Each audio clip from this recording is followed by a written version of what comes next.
Well, the days finally came that we're going to take Nightmare outside. If you can back up a little bit, I'd appreciate it, camera person. You need to really work on your camera angles. My camera angles ain't changing. So, deal with it. I've been doing this for 10 years. And it's not you've worth been bitching shit. for 10 years, so. Okay. We gotta replace this right here. Okay? But we can't do that because this is in the way. This quarter panel over here, let's take a look at that. Now, I don't know if I'm gonna replace the whole thing because I want to get the heck out of here. I want to leave, okay? But we got this section that's rotted, which leads into that. And then if you look down here, look at that Bondo. Look, I didn't say to look at that. I didn't say that. That's what I'm talking about, camera personing. Why? Because I found things before No, you? I knew that was there, but I'm not looking at that. I'm looking at this right here. Cut that out then. 10 years ago, when you started camera person, what did I tell you to do? What was the first rule of camera personing? Okay, you know what? No, I'm asking you. Let's put this on a tripod. What was the first rule of camera? Just say what the camera person's first rule. Don't know. Follow my hand. Don't know. Look. Don't care. Okay? Okay, then this is what I'll be doing because that's what you're usually doing because you're usually, you know, all dramatic and everything. Okay, my hand's right here. Look what we got. Good for you. We got cracks and rust and rot. So what I'm going to do is we're debating whether to replace the whole quarter panel or not, but we don't know yet. Because what we got to do now that all the floors are done, my hand's over here. I still got to do this right here, but I can't do that until, of course, like I said, what? It's on the ground. Yeah. Did I tell you these were 4-door? Yeah, you told us that many times. There you go. Look at that, huh? Still got to do that, but we're not doing it right now because let me explain something. I want to get this thing on the fucking ground. I am going to Moab, Utah. That doesn't help. Okay? I am not staying here and being this guy's delivery boy. Nobody's asking you to, Pete. I am not a delivery boy. He's a drama queen. Yeah, I said it. Drama queen. Look at him, people. With his butt crack sticking out.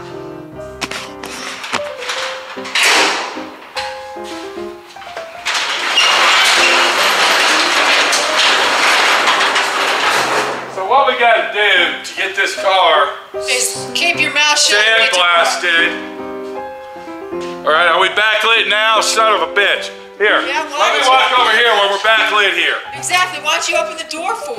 Because I want to get fresh air in. I want to show everybody where the car's going. Out there.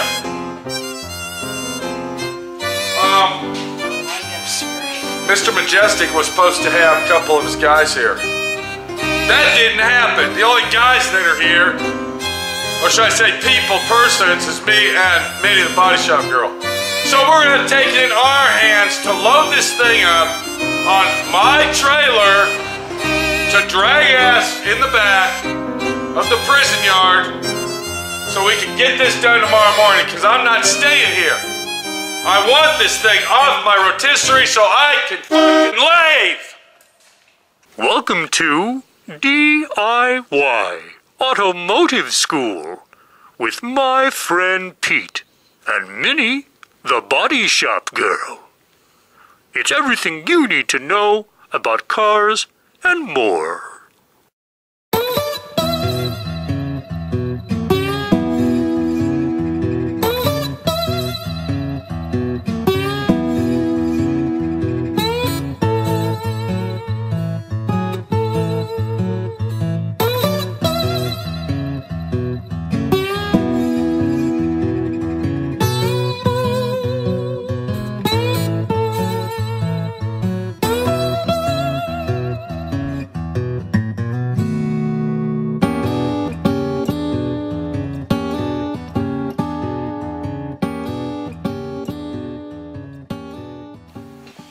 Will you take a look at this? I want everybody to take a look at this.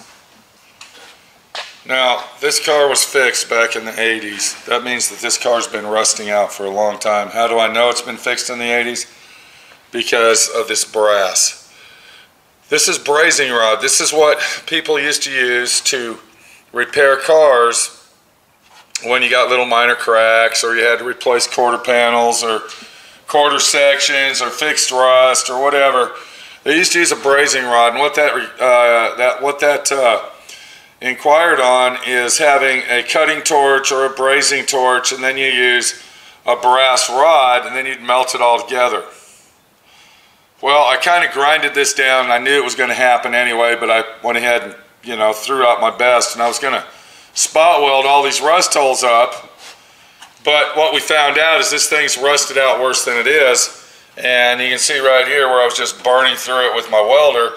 Now, I could probably take some brazing rod and heat that up and braze all that, but I'm not going to do that. So what we got to do is we got to go outside to the parts car, and that's basically what's left of the parts car. And let me go ahead and tell you something else. This is a 4-door, this isn't a 2-door. So if you look real close where that sail panel was, you can see it's almost totally different than what's going on with this car right here. You see that this ledge isn't here on the parts car, and it kind of takes off like this, and I don't even think the ledge is that big. We have got to cut this out, take it out, and we got to replace this little section here. We don't have a right-hand quarter panel. That's why I went to the extreme to repair this down here. Now what you're looking at here, this is surface rust. This is not rotted and rusted through. That's just for me working on it. And when we have this thing blasted, that'll remove all that. But we have got to salvage this quarter panel. There's none in existence. I've been looking for one for a year. Can't find any. So we're going to go ahead and proceed to fix what's going on here. And I'll have to cut a section out of the parts car and then weld it in here and do what I got to do to make all this work. Now, a lot of times when you're working on cars like this and you're basically doing it like I'm doing it, I don't have $6 million worth of tools. Everybody knows that. I use my vise. I got hand tools. I got hammers and dollies. And when you're doing it like this, you got to manipulate your way through doing the f***ing job and hope that it is all going to work out. You know, here's something else that really pisses me off right now. Gloves. I used to be able to buy gloves that said XL on them, extra large, and then they would fit just fine and everything would be handy dandy. But in the past 3 or 4 years, I can't even find a pair of gloves that fits my hands, because gloves nowadays, they aren't even made in America. They're made in Taiwan and China and everywhere else around the country except America. So when you go to buy a pair of gloves and you get an extra large and you wear extra large and you've been doing that all your life, don't plan on the motherfuckers fitting, because they're not. They're not going to fit.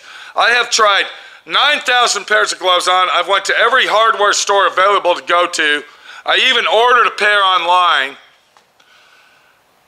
And, I mean, it's ridiculous. It's ridiculous. I can't even find a good pair of work gloves anymore to wear, because nothing is made the way it used to be. It's all cheap, inexpensive junk, and they want high prices for this shit that doesn't even fucking protect your hands for a week. It's a joke. So we're going to take our handy dandy cutting wheel here, our electric cutting wheel. We're going to go ahead and cut a section of this out. And hopefully we'll go ahead and be able to use what we cut out.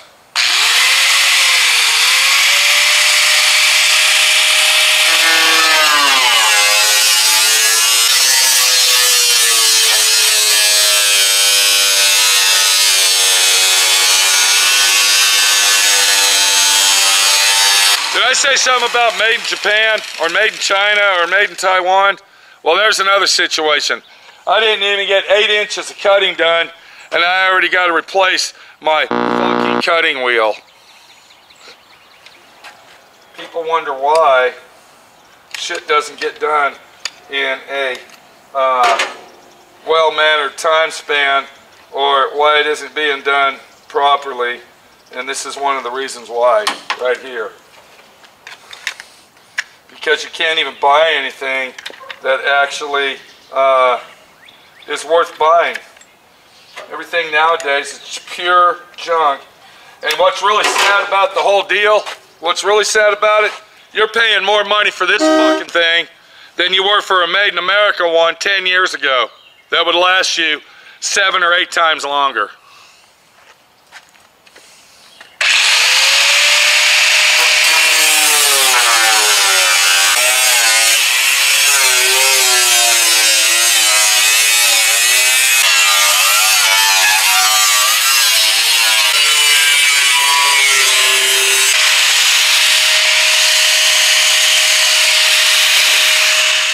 I don't think this is going to work, but I think we'll be able to hammer and dolly this into place to make it work.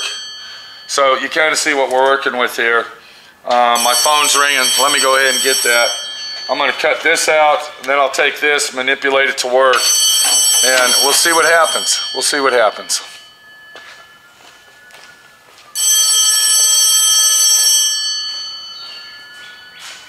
Southwest, hello.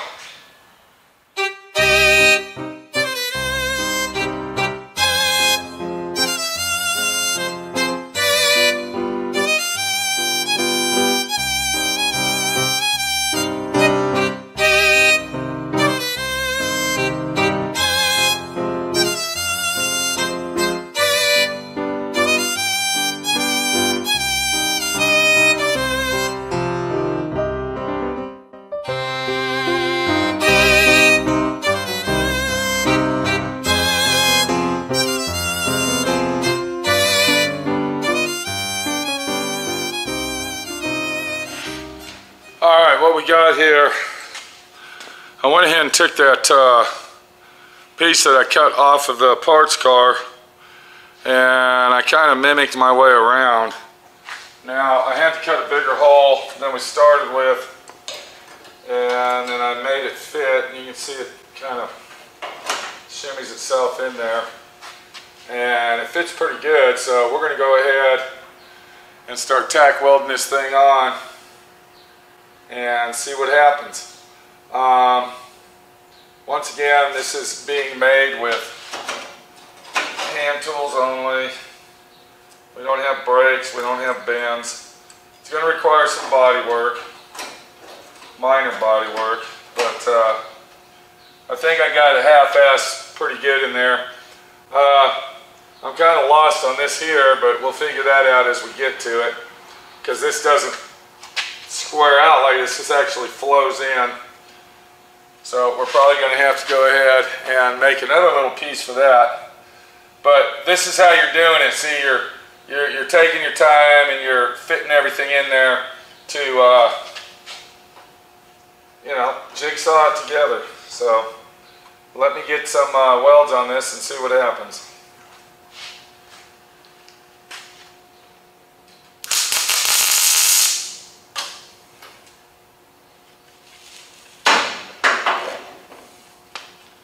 So we got that corner welded, and I see that this side isn't fitting in there properly.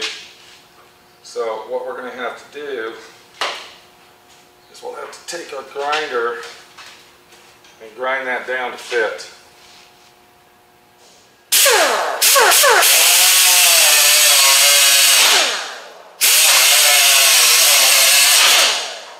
And I'm going to be very careful not to take too much off. And now we can see that it is going to fit where we want it. So we can tack weld that now.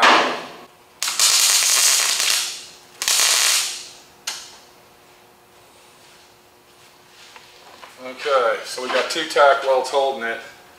And so far it's looking really nice.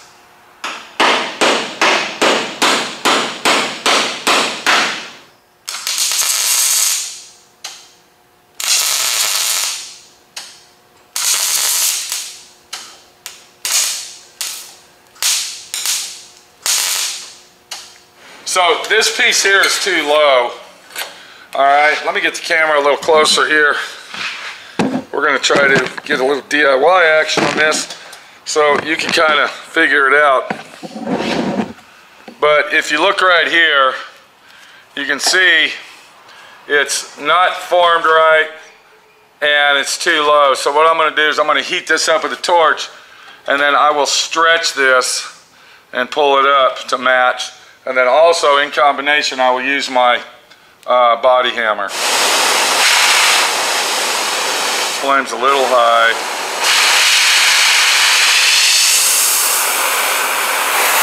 Okay, we got a nice tip on our torch. We're going to go ahead and heat this up. Right here in this corner. And all I'm going to do is I'm going to stretch it out. I'm going to put my hook in here. And then I'm going to stretch it and rise it up. And if you look real close, you can see that we just kind of fucked it up. Let me get that back in shape there. We just kind of fucked it up. This is where two hands come in handy. So you can do this. Okay, here we go. There. We'll get that back out like that. And we're going to pull it with our puller. And then as we're pulling it, we'll go ahead and fuck it up even more. Oh, you motherfucker. Fuck! Try it again. Shit. Sometimes shit doesn't work out like you want it to. And it's mostly because people fuck with your tools and you don't have another helping hand that can help you. Mostly, that's usually what it is. So let's go ahead and get this back in shape.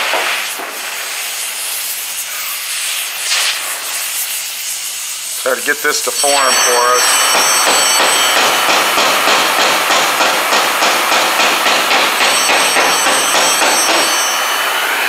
Okay, there's that right there.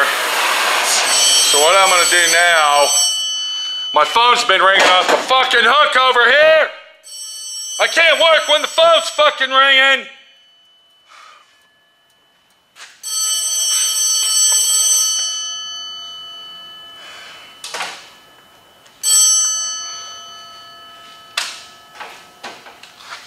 I'm going to go ahead and spot weld it right here.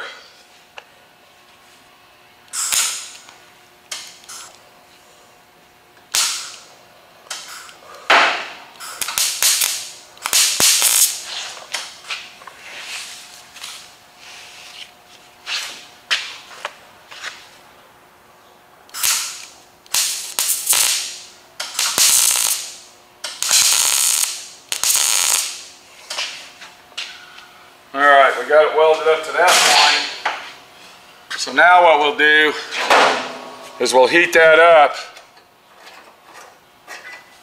and then we will pull this out. Try to get it back in shape. See what happens. Fuck.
And then, when you're all done, hopefully you made something that might resemble what the original piece looked like.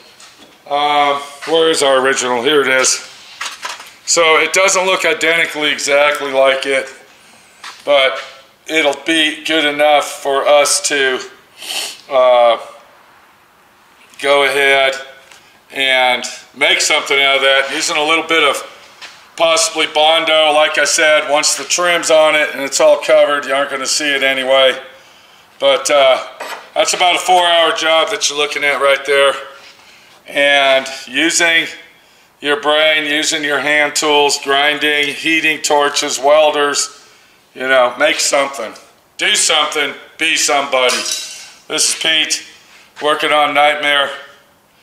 And one more thing done to say, we're getting closer, bitch.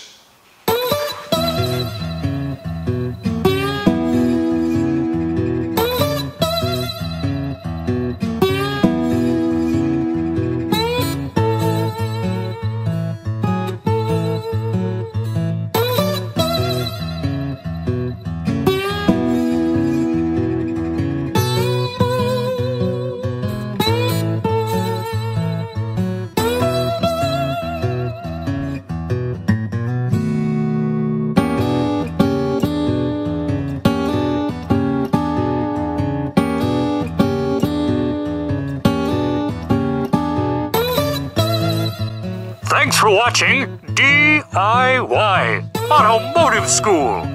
Classes don't stop till you know everything.